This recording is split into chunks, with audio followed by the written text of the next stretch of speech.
right, we'll make a start. Well, thank you for coming, everyone, and it's wonderful to see such a huge gallery tonight. It's a really good thing to see, so thank you all for coming. Members of the public are advised that the meeting will be live streamed and recorded, and the live stream recording will be made publicly available on YouTube and Council's website. Nillumbik Shire Council respectfully acknowledges the Wurundjeri Woiwurrung people as the traditional owners of the country on which Nillumbik is located, and we value the significance of the Wurundjeri people's history as essential to the unique character of the Shire. We pay tribute to all First Nations people living in Nillumbik, give respect to elders past, present and future, and extend that respect to all First Nations people. We respect the enduring strength of the Wurundjeri Woiwurrung and acknowledge the ongoing impacts of past trauma and injustices from European invasion, massacres and genocide committed against First Nations people. We acknowledge that sovereignty was never ceded. Wurundjeri Woiwurrung people hold a deep and ongoing connection to this place. We value the distinctive place of our First Nations people in both Nillumbik and Australia's identity, from their cultural heritage and care of the land and waterways to their ongoing contributions in many fields, including academia, agriculture, art, economics, law, sport and politics. And I'll now hand over to Councillor Payne to read the Good Governance Pledge. Thank you, Mayor Ramtran. As councillors, we're mindful of our civic responsibilities and obligations. We pledge to take them seriously and to carry them out with diligence and integrity. We know the decisions we take will affect the people and environment of Nillumbik now and in the future. We undertake, therefore, to make sound and principled decisions of lasting value in a spirit of fairness and for the good of all. We also pledge to serve the needs and well-being of the community and the environment in an open and honest manner and to the best of our abilities. Thank you, Councillor Payne. The next item is the prayer, and today's prayer will be read by Father Stephen Mancarius, who serves the parish community of St Macarius Coptic Orthodox Church located on Yanyin Road in Yarrambat. St Macarius Church was established in December 2009 and initially conducted its services throughout various hired venues in the outer northern suburbs of Melbourne. After significant effort and hard work, the St Macarius Church community was finally able to officially open its own permanent church in Yarrambat in October 2016. St Macarius Church currently services up to 500 constituents of the Shire of Nillumbik, providing both economic and social benefit to the community through its diversity of free programs, services, activities and workshops. The church always strives to add value and benefit to the community through its strong focus on mental health, family mediation, child and youth development, general well-being, counselling, mentoring and community engagement. St Macarius Church provides a broad range of community services, mainly in the form of community workshops, mentoring, outings, activities, counselling and community engagement. Some of the notable activities of the church include a young children's and teen ministry program providing workshops and activities to nurture social and interpersonal skills, a youth ministry which provides a forum for young adults to be able to engage with each other in discussions, support and various life skills workshops, school holiday programs which are usually designed to engage young children and teens in the community with productive and entertaining activities during the school holidays, and hosting a small church fair twice yearly with food, farm animals, games and activities. St Macarius Church is an open, welcoming and hospitable community and would be more than happy to extend a warm and friendly welcome to all those present to tour its church, meet with its pastors and various community members or attend any of its services. And so I'll hand over to Father Stephen. Thank you.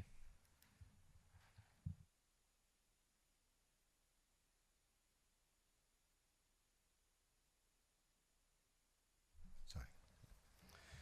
I would like to begin by extending deep and heartfelt gratitude to the Mayor and Councillor of the Shire of Nillumbik for your very warm welcome and kind invitation to lead in prayer over your council meeting this evening.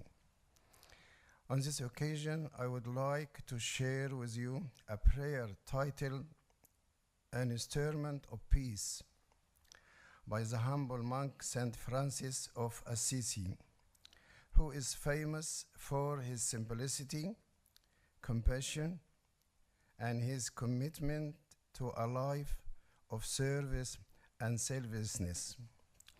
Lord, make me an instrument of your peace, Where there is hatred, let me sow love. Where there is injury, forgivenesses. Where there is doubt, faith. Where there is despair, hope. Where there is darkness, light. Where there is sadness, joy. O Divine Master, grant that I may not so much seek to be consoled as to be consoled, not so much to be understood as to understand, not so much to be loved as to love. For it is in giving that we receive, it is in forgiving that we are forgiven, it is in dying that we awake to eternal life. Thank you. Thank you, Father Stephen. The next item is apologies, and we do have a leave of absence request from Councillor Duffy, so I'll just look for a mover. Councillor Eyre. Thank you, Mayor. A leave of absence for this meeting, as the Mayor has said, has been received, and the recommendation is that Council accepts a leave of absence for Councillor Duffy from the 23rd of October 2023 to the 27th of November 2023. Thank you, Councillor Eyre. I'll look for a seconder. Happy to Councillor second. Egan. Councillor Eyre. No. Councillor Egan. No, nothing to say. I'd just like to also note the absence of Jim Connors from the chamber, so I hope everything improves for him as well. I just thought I'd mention it at the same time because council really isn't the same without him. Get well, Jim. Yep, Jim likes to come to all of our council meetings. Has a better track record than some of us. It's very impressive. Any other councillors? All right, I'll put that one to the vote. Those in favour? That is carried unanimously. The next item is declarations of conflicts of interest. Are there any conflicts of interest, councillors? All right, in that case, we'll move on to presentations. I'll start with a condolence for Catherine Kingsbury OAM. We are deeply saddened to hear of the recent passing of Catherine Kingsbury OAM. Catherine was a remarkable person whose life's work has had no small influence to the lives of Victorians. She was a long-time resident of both the shires of Eltham and Nillumbik, even working for the Shire of Eltham in the 1990s as manager for home and community care. Catherine had a long and proud career in nursing and is best remembered for her pioneering work, which introduced palliative care services to Australia in 1979, first at Melbourne City Mission, North Fitzroy. She dedicated her life to caring and advocating for people at the end of their lives. She was a person of great principles and strength, raising 2 sons as a single mother for much of her early working life. Catherine had great empathy for the disadvantaged and vulnerable, making long-lasting and systemic changes in public health and fighting for the dignity of those with a terminal illness.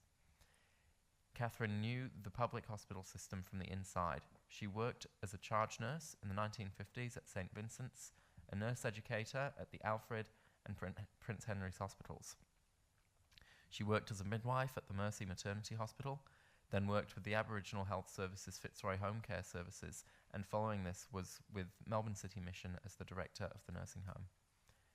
In 1979, Catherine was awarded a Churchill Fellowship to report on the viability of home-based services for the terminally ill.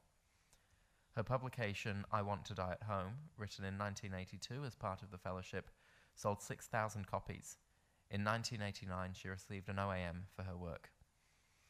Locally, Catherine was the driving force behind the establishment of CAVE, Community and Volunteers of Eltham Emergency Housing Program, and also started Diamond Valley Food Share Program. Catherine was a mentor to many people, especially women in our area. Catherine fought for the retention of the Austin Hospital and then later assisted with the development of the Olivia Newton-John Centre and Hospice, which in turn helped her during her final days. Our thoughts are with her partner, Tom Maginnis, and her sons, Damien and Mark, their extended families, and her many friends.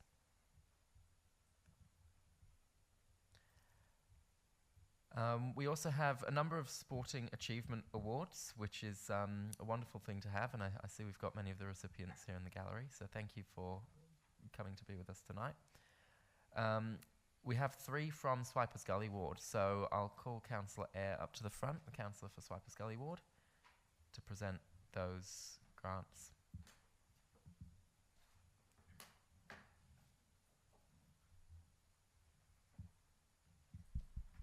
Thank you, Mayor.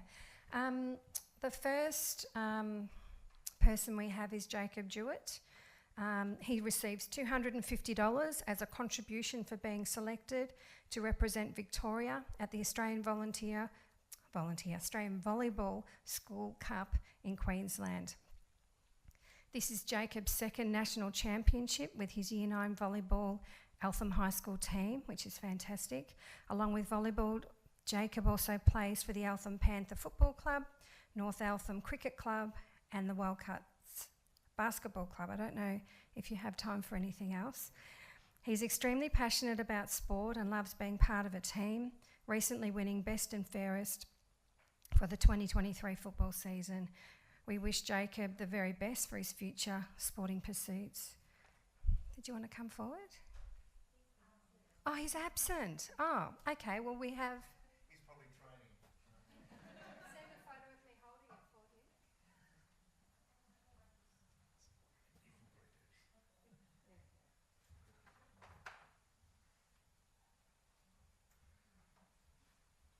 We'll get that to him. Bethany, did you want to come forward?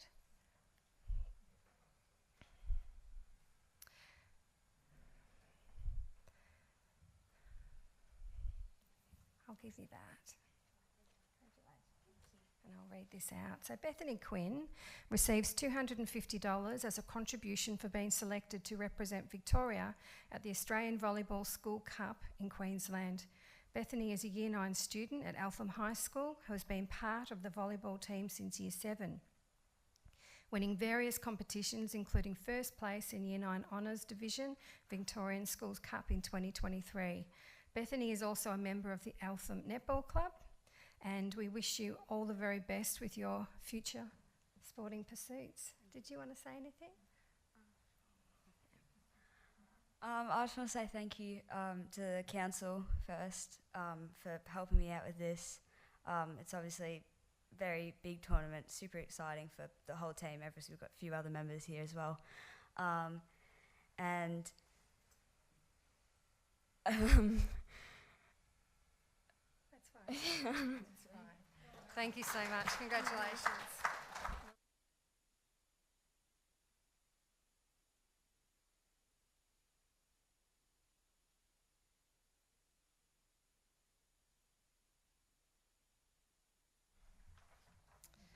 And last for Swipers Gully Ward, we have Brodie Perrott. Did you want to come forward?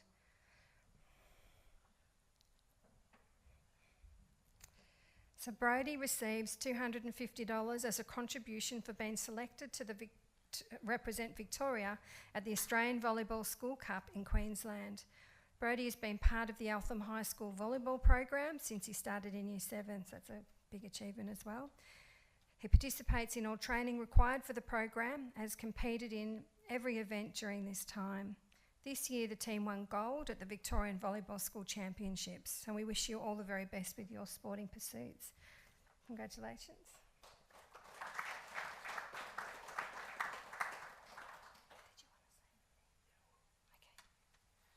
I'd like to thank Council for the generous grant today.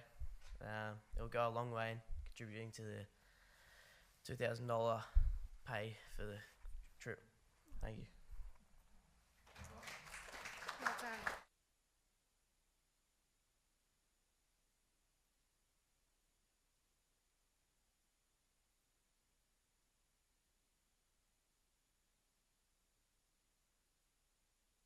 Thank you, Councillor Eyre. We now have 2 from Wingrove Ward, and so Councillor Payne will present them. Yes, indeed. I'm lucky enough to present the first award to Xanthi Watson-Jones. Xanthi, come on up. You also received $250 as a contribution for being selected to represent Victoria at the Australian Volleyball School Cup in Queensland. Xanthi's played in the Eltham High School volleyball team since Year 7, competing in various competitions over the years. Also attends the Greater Melbourne Volleyball Academy and plays in reserve 1 Women for Yarra Rangers volleyball. In 2021 and 2023, Xanthi won the Most Valuable Player of the division, and we wish Xanthi the very best for her future sporting pursuits. Round of applause, please, for Xanthi. Hi. I just want to say thank you so much for the generosity. I'm very excited for this tournament. Yeah, thank you so much. Well done. Well done. All right.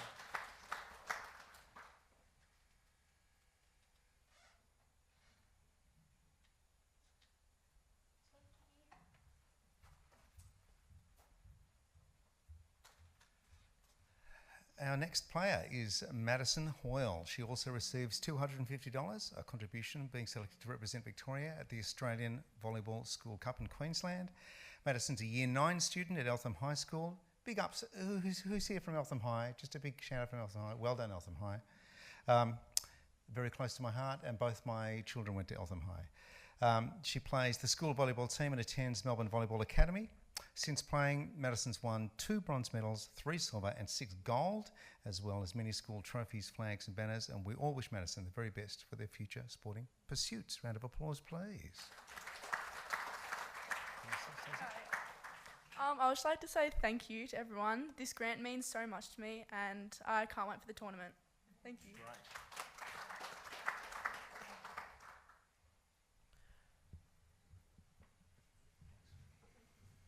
Thank you, Councillor Payne. We have 3 more awards to hand out today. Now, these are for people in Edendale Ward, and the local councillor for Edendale Ward, Councillor Natalie Duffy, isn't able to be here with us tonight. She's on a leave of absence. She's extended her apologies, and she's also written a letter to each of you. So the 3 people from Edendale Ward will have a letter from their local ward councillor along with their certificate.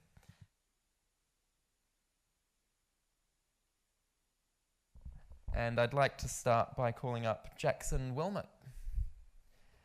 So Jackson receives a $250 contribution for being selected to represent Victoria at the Australian Volleyball School Club in Queensland.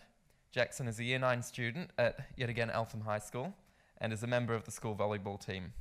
He is a dedicated athlete who trains hard to achieve his potential in many sporting ventures in Nillumbik Shire, including volleyball, martial arts and AFL, with the Eltham Junior Football Club.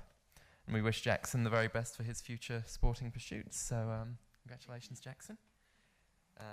That's your certificate there, and a letter from Councillor Duffy. Look at the photo.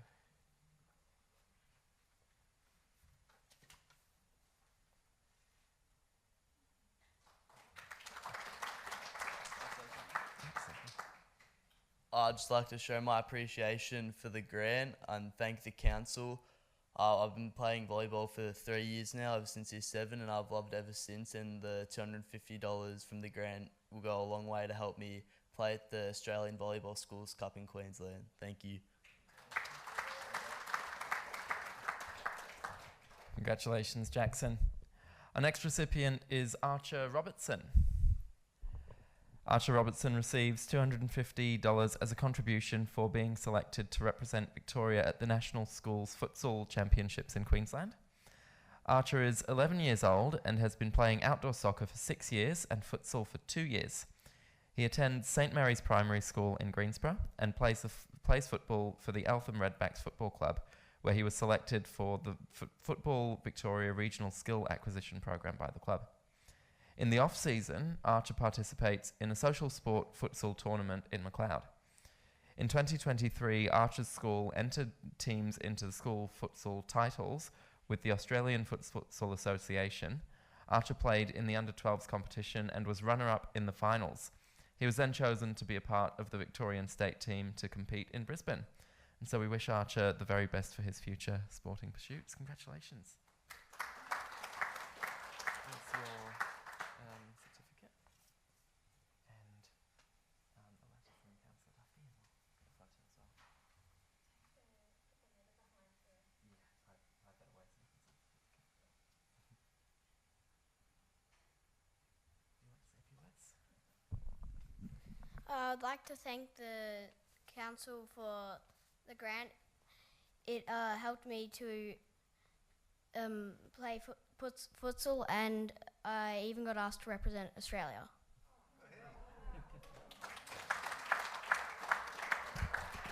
Wow, that's incredible. Playing at an international level already. And our last recipient is Finn Robertson, who receives $250 as a contribution for being selected to represent Victoria at the National Schools Futsal Championships in Queensland.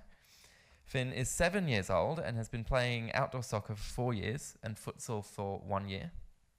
He attends St Mary's Primary School in Greensborough and plays soccer at Eltham Redbacks Football Club in the under-8s Kangaroos team.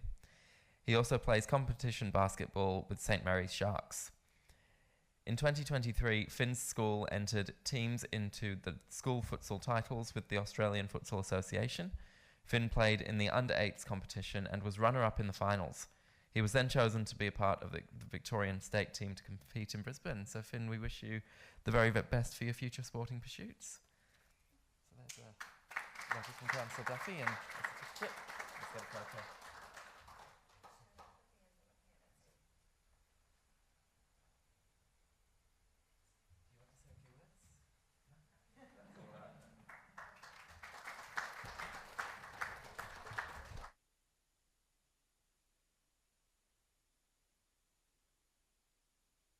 Congratulations to all of the recipients, and we wish you all the best, and hope that you have a fantastic time at your many competitions. All right, the next item is confirmation of the minutes. Now, we do have a correction to make to some of the information provided in the agenda from last month's meeting, and so I'll just look for a motion. Happy to move the motion, Mayor Ramcharan. That Council corrects the record for CM 080/23, 2 Bell Street, Eltham, Urban Farm consideration in item 8 in the agenda minutes of 26th of September 2023, stating that Local Food Connect has received a Department of Energy, Environment and Climate Action, or DECA grant, Suburban Grants Program, to operate a proposed urban farm on the land known as Fabros Fields, and update the wording to state Local Food Connect has received a Department of Jobs, Skills, Industry and Regions DJSIR grant to operate a proposed urban farm on the land known as Fabros Fields. Thank you, Councillor Payne. I'll look for a seconder. Councillor Perkins, Councillor Payne. Councillor Perkins. Any other councillors? I'll put that to the vote. Those in favour? That is carried unanimously. And we also need a further motion to confirm the minutes of the last meeting. So I'll look for a mover. Councillor Eyre. Thank you, Mayor. I'll allow Councillor Eyre to move it first. That Council confirms the minutes of the Council meeting and confidential Council meeting held on Tuesday the 26th of September 2023 in Attachment 1 and Attachment 2. Thank you, Councillor Eyre, and I believe Councillor Egan wishes to second that. Thank you, Councillor Egan. I'll put that to the vote. Those in favour? That is carried unanimously. The next item is petitions. And so we do have one petition, Save Nillumbik's Kangaroos, Stop the Commercial Slaughter. And so I will look for a motion. Councillor Eyre. Thank you. So the petition, as the Mayor has said, is Save Nillumbik's Kangaroos, Stop the Commercial Slaughter. So that Council 1 receives and notes the Save Nillumbik Kangaroos, Stop Commercial Slaughter petition in accordance with the Governance Rule Meeting Procedure. 2, refers this petition to the Director Planning, Environment and Strategy for investigation and response. And 3, notes that officers will advise the petition organiser of the outcome. Thank you, Councillor Eyre. I'll look for a seconder. Happy to second, Mayor. Councillor Egan. Councillor Eyre. Thank you. As we know, there's been strong pressure in the community to look into this issue. The online petition started on change.org by Liesl Snookel, who is a St Andrews resident, and the online petition is actually gone up. It's now sitting at 13,428 signatures. So it's gone up since it was submitted to Council.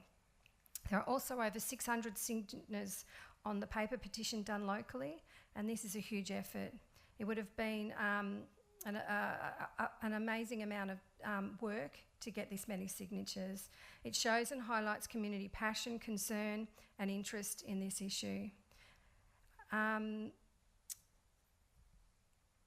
Councillors are getting a briefing on Tuesday, the 31st of October 2023 from council officers.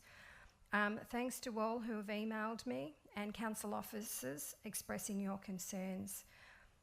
So tonight, all we are doing is accepting and noting this petition. It doesn't commit us to anything. So I'm just noting that. Thank you. Thank you, Councillor Eyre. Councillor Egan? Any other councillors?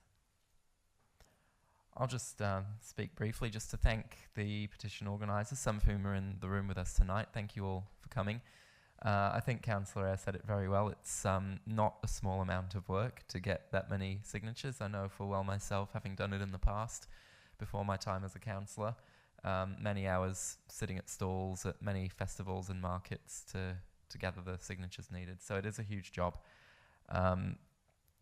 We are just accepting the petition tonight and noting it, not committing to council to anything, but once we've had our briefing next week, we'll be in a much better position to decide on whatever path we take from here and how we want to move forwards with this.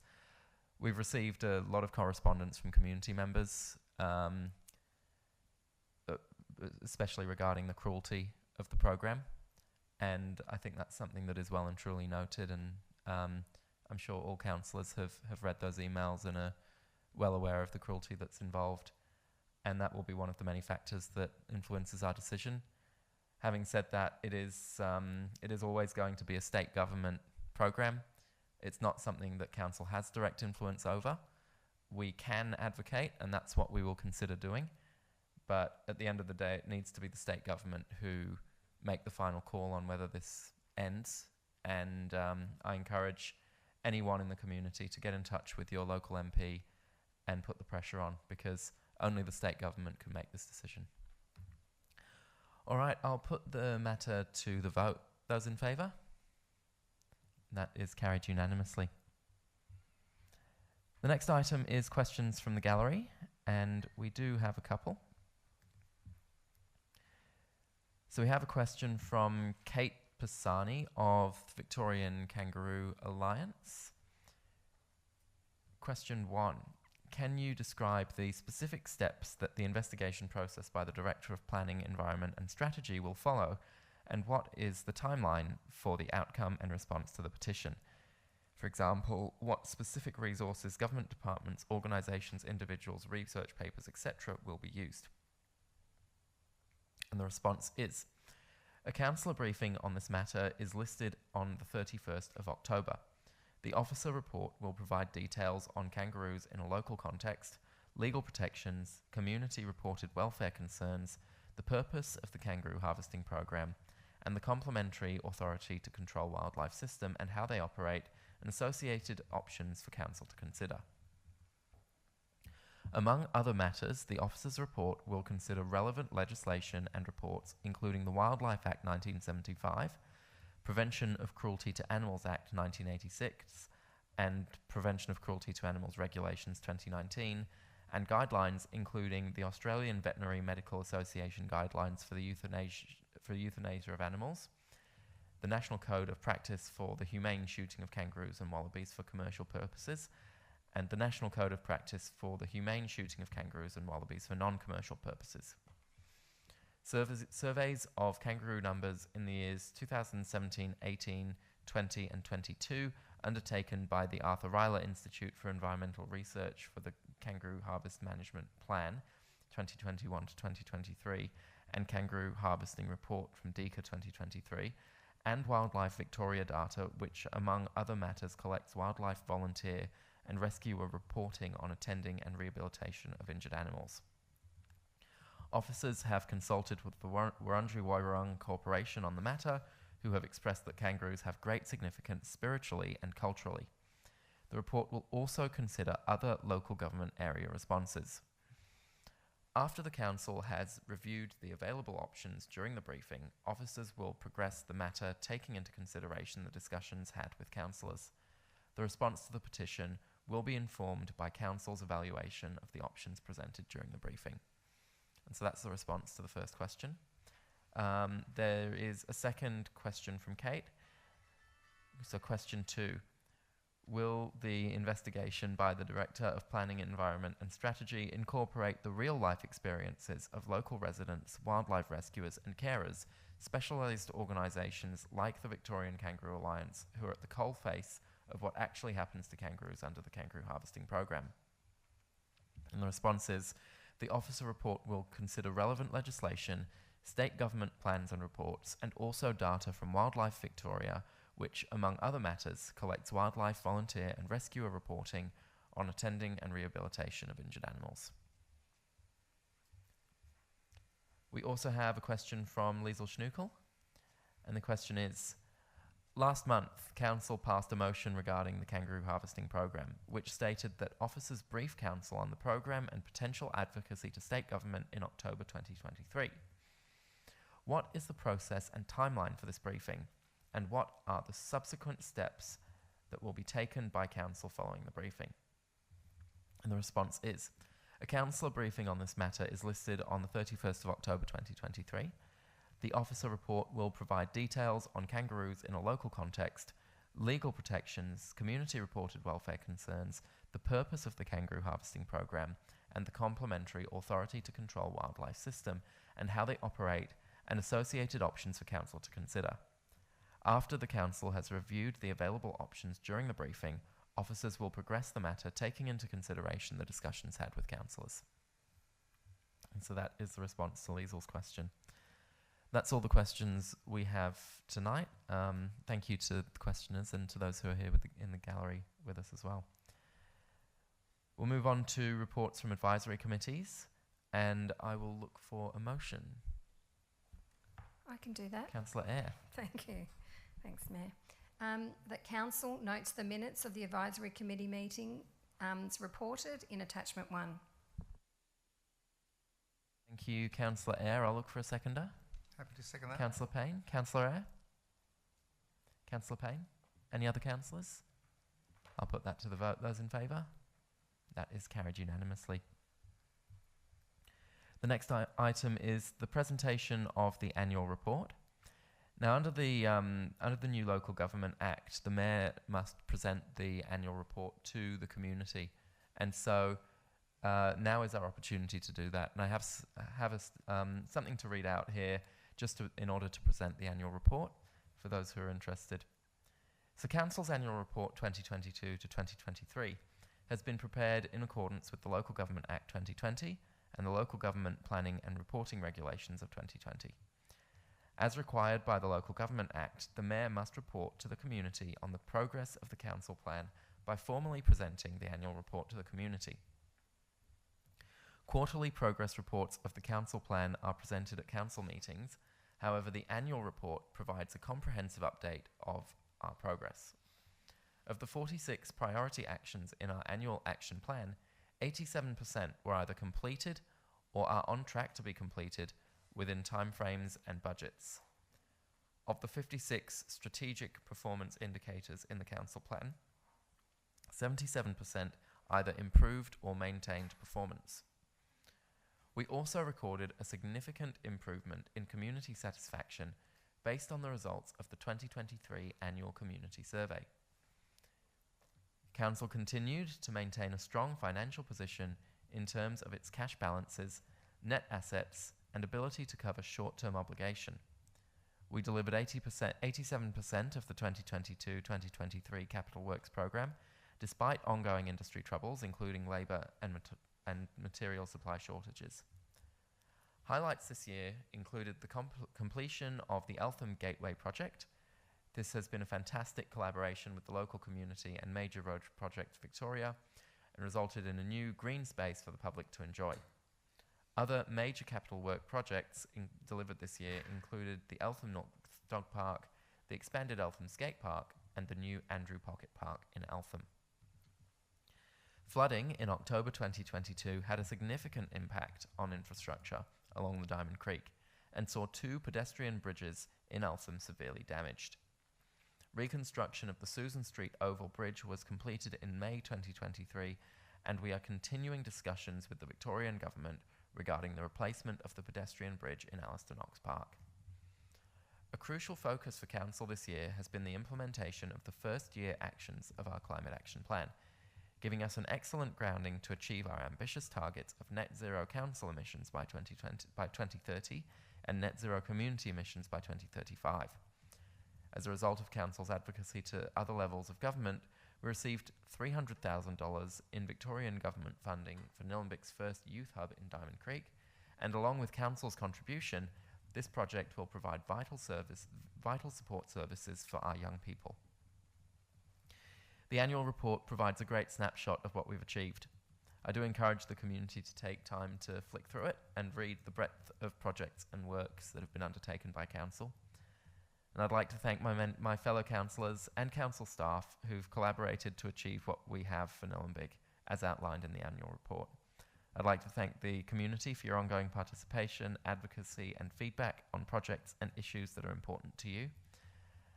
And now it is time for us to accept the annual report. So I will look for a motion. Councillor Payne. Happy to move the motion as per the papers. Thank you, Councillor Payne. I'll look for a seconder. Councillor Eyre. Councillor Payne. Councillor Eyre? Yes, I will. So the annual report is a really, really, really important document for any organisation. It not only talks about all the wonderful things that Council does, but it also goes through the financial statements in detail.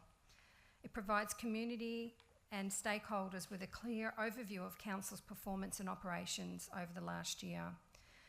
And if you don't have time to read it all, have a look at the at-a-glance pages 5 to 8. It gives a really good snapshot. It's a massive undertaking to pull together all this information, so I thank Jeremy, Director of Culture and Performance, and his team for this amazing report. It's a true collaborative effort across the organisation in terms of capturing content, so thank you, and look forward to passing this. Thank you. Thank you, Councillor Eyre. Any other councillors? I'll put that to the vote. Those in favour? That is carried unanimously. The next item is the Growing Suburbs Fund 2022 to 2023. I'll look for a motion. Councillor Perkins. Thanks, Mayor Rantroon. I'll move that Council supports the below listed projects in priority order to be submitted to the Growing Suburbs Fund, GSF, 2023 to 24 for funding consideration. Number 1, Diamond Creek Outdoor Pool. Number 2, Diamond Creek Youth Hub. Number 3, Eltham Lower Park Pavilion. And number 4, Diamond Creek Men's Shed. Happy to second, Mayor. Thank you, Councillor Perkins, and thank you, Councillor Egan. Councillor Perkins? So the Growing Suburbs Fund, been going a few years now. It's certainly reduced in this current financial year from what it's been in the past, and the current overall pool is $10 million. So there's 10 interface councils that are eligible to apply. There's $10 million in the pool. The maximum amount that Nillumbik or any council are eligible for is $2 million. So if we do really, really well, we might get close to $2 million. Hopefully we'll get something. We'd be very disappointed if we didn't get funding for at least one of these projects. The Diamond Creek Outdoor Pool is listed as priority number 1. A large reason for that is that we already have the matching funding for the Diamond Creek Outdoor Pool. One of the requirements for the Growing Suburbs Fund grant is that whatever we ask for, we have to match it from council or money that council's got access to. Fortunately, Rod Mitchell and the federal Labor government prior to the election promised $1.5 million for the Diamond Creek Outdoor Pool. A grant's been submitted for that $1.5 million, and we've been advised that we've been successful in getting that $1.5 million. So we've got $1.5 million from the federal government. We're basically trying to double that money and get some matching funding from the state government. The Diamond Creek Outdoor Pool is a 40-year-old facility, really hasn't had much love in that time. Very old pool shell, very old change rooms, plant room. It needs a fair bit of work. At this stage, we're only looking at spending $1.5 million on it because that's all we have. But if the Growing Suburbs Fund can contribute, we'll look to doing a lot more work there than what's currently anticipated.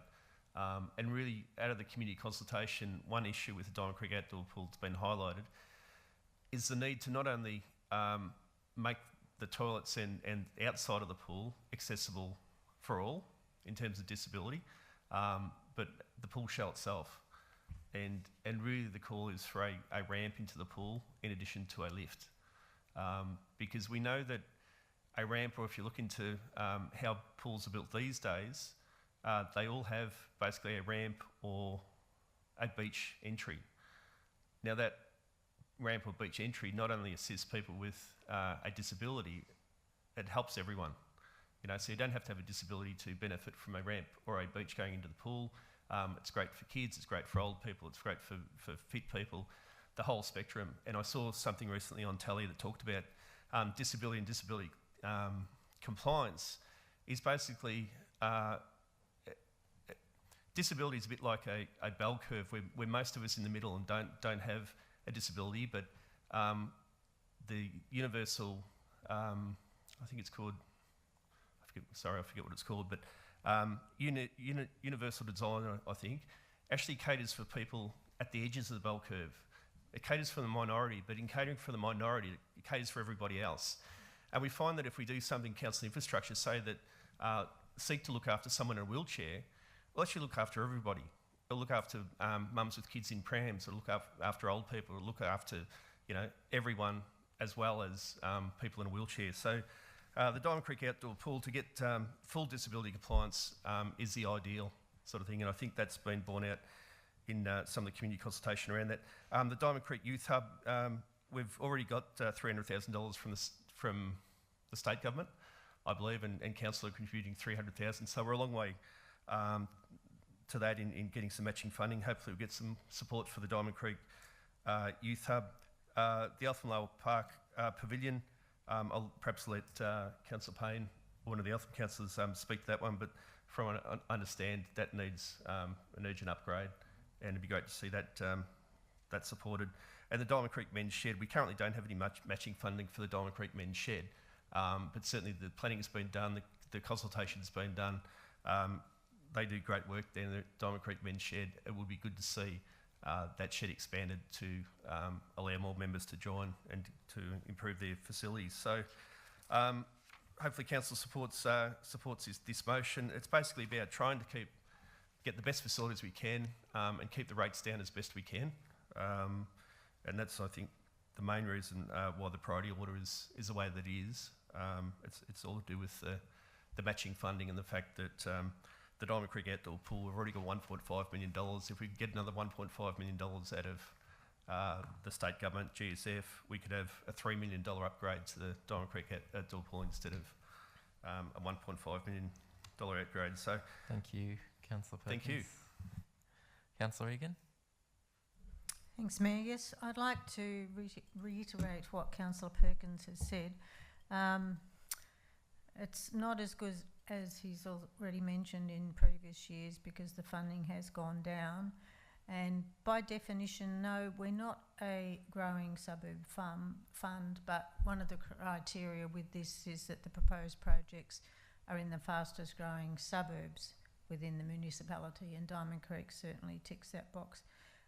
The other reason I'm fully in support is that the Diamond Creek Outdoor Pool is the closest pool to anyone in my ward, in fact any of the rural area, and it's very, very tired and very, very old. We mightn't get the whole 1.5, but anything would help up to that point. 10 million's basically $1 million per council, so don't everybody get too excited yet. Likewise, the Diamond Creek Youth Hub, even 300,000 would go a long way just to match that. It would make a massive difference, and again that serves the rural areas of Nillumbik as well, because it's sort of the first outpost once you come in out of the rural area. So I'm sure you'll get the support of the other councillors. Councillor Perkins, I don't think that's an issue. It's we need the support of a very broke state government, so all the best. Thank you, Councillor Egan. Any other councillors? Councillor Payne? Just wanted to reiterate the importance of Growing Suburbs Fund, particularly for the Nillumbik Shire Council, in being able to upgrade or repurpose its existing facilities. This is what we have to do in Nillumbik. We're eligible because these are community spaces and they have multi-use purposes, and we are here to try and cater to active user groups. The demographics change over time, and so do our facilities. And I just want to say, of the Othamloa Park Pavilion, it does need work to make the toilets accessible and inclusive entrance, the veranda area and the kitchen. Many of our facilities were built decades ago and require a little bit of TLC, and this money will go a long way to helping those facilities. Thank you, Councillor Payne. Any other councillors? All right, I'll put that one to the vote. Those in favour? That is carried unanimously. The next item is the annual financial report and performance statements for 2022 to 2023. I'll look for a motion. Thank you, Mayor. I'd like Councillor to move Egan.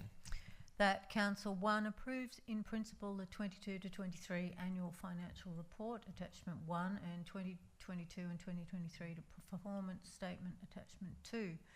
Number 2 authorises the Mayor, Deputy Mayor and the CEO to sign the 22 to 23 annual financial report and the 22 to 23 performance statement in their final form after any changes recommended or agreed to by the auditor have been made. And finally, number 3 supports the allocation of the cash surplus for the year ended 30 June 23 against the prior year cash deficits. Thank you, Councillor Egan. I'll look for a seconder. Councillor Payne. Councillor Egan. Thank you, Mayor. This is one of those compulsory reports that councils has to do on an annual basis as per the state government regulations. Council's required to produce an annual financial report containing audited financial statements and an audited performance statement pursuant to the requirements and process outlined in the Local Government Act 2020 and the Local Government Planning and Reporting Regs 2020. These draft 22 to 23 financial statements and performance statement have been reviewed by Council's external auditors on behalf of the Victorian Auditor General. The report recommends that Council approves in principle both of these financial statements and performance statements. The Audit and Risk Committee have already signed off on and endorsed the financials in conjunction with the VAGA audit having been completed. I'd like to extend a huge thanks to Mel and the finance team, headed up by Vince, for all the work they put into a very dry, complicated, regulated financial government system. I'd rather organise my socks drawer personally, but well done to everybody involved. Thank you, Councillor Egan. Councillor Payne. I'm sure we can organise a sock drawer audit at some stage for Councillor Egan. I just wanted to point out that the word cash surplus, I know people get excited about that. The whooshing sound you would have heard is the cash surplus being taken straight in to the prior year cash deficits, and that's what happens. So once again, thanks for the team for putting this together. It keeps us on the straight and narrow. Thank you, Councillor Payne. Any other councillors? Well, if an audit was done of my sock drawer, you'd find many holes in my socks. But thanks to our wonderful finance team, there are no holes in our budget. And I'm more than happy to approve these financial statements. We have put them already through our Audit and Risk Committee, and councillors have had the opportunity to discuss the reports with the auditors on that committee and to be fully across them and fully comfortable that they've been produced in line with Australian accounting principles. And so thank you to the team for all the work that they've put into them. And we'll look forward to sending these off to VAGA. All right, I'll put that one to the vote. Those in favour? And that is carried unanimously. The next item is the Audit and Risk Committee meeting for August 2023. So I'll look for a motion. Councillor Payne. Happy to move the motion, Mayor. The recommendation that Council notes the minutes of the Audit and Risk Committee meeting held on the 28th of August 2023 as per attachment 1. Thank you, Councillor Payne. I'll look for a seconder. Councillor Egan. Councillor Payne. there was an Audit and Risk Committee meeting on this said date. Matters were discussed, and this is a true and accurate record of those matters. Thank you, Councillor Payne. Nice and simple. Councillor Egan? Councillor Egan concurs. Any other councillors? I'll put that to the vote. Those in favour? And we all concur. That's carried unanimously. The next item is the instrument of appointment and authorisation under the Planning and Environment Act of 1987. I'll look for a motion. Councillor Perkins. I'll move that Council, in the exercise of powers conferred by Section 1474 of the Planning and Environment Act 1987, resolves that A, the Nillumbik Shire Council staff referred to in the Instrument of Appointment and Authorisation Planning and Enforcement Act 1987, Attachment 1, be appointed and authorised as set out in the instrument. B, the Common Seal of Council be affixed to the instrument. And C, the instrument comes into force immediately after the Common Seal of Council is affixed to the instrument and remains in force until Council determines to vary or revoke it. Thank you, Councillor Perkins. I'll look for a seconder. Councillor Egan. Councillor Perkins. The instrument of delegation is really just about having and maintaining a concise list of people who are actually authorised under the Planning and Environment Act. So it's basically all the planning department. There's been some change in terms of some movement of officers in and out. So this is an update of that list to ensure that our instrument is up to date. Thank you. Thank you, Councillor Perkins. Councillor Egan? Any other councillors? I'll put that to the vote. Those in favour? And that is carried unanimously. The next item is the informal meetings of councillors' records. I'll look for a motion. Thank you, Mayor. Councillor Egan? I'd like to move the recommendation that Council, in accordance with item 20 of Council's governance rule, meeting procedures, receives the informal meetings of councillors' records for the meetings held, attachment 1, reported 24th of October 23. Do I have to read the whole lot, Lager? No, thank you. As per the rest papers.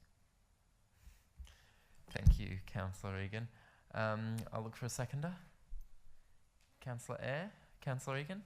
No, nothing much to say except, again, this is one of those technical things to note when councillors get together of a certain number. You'll see the list there of the meetings: Arts and Cultural Advisory Committee meeting, council meeting pre-meet, the Youth Advisory Committee meeting, councillor briefings, Positive Ageing Advisory Committee and the Planning and Consultation Committee pre-meet. They're all groups of in various places where councillors get together and staff. Thank you, Councillor Egan. Councillor Eyre? Thank you, Mayor. Just a shout out to all of our community who are on our advisory committees, and I spend a lot of time reading through documents, having conversations and passing on valuable information through council or up to council. And a shout out to the Positive Ageing Advisory Committee. It's running really well. We've got some key stakeholders from who work in the working with older residents, and they're a valuable contributor now to our committee. Thank you. Thank you, Councillor Eyre. Any other councillors? I'll put that to the vote. Those in favour? And that is carried unanimously. There are no notices of motion, no delegates' reports, no supplementary and urgent business, and no confidential reports. And so I will close the meeting at 7:53 p.m. Thanks, everyone.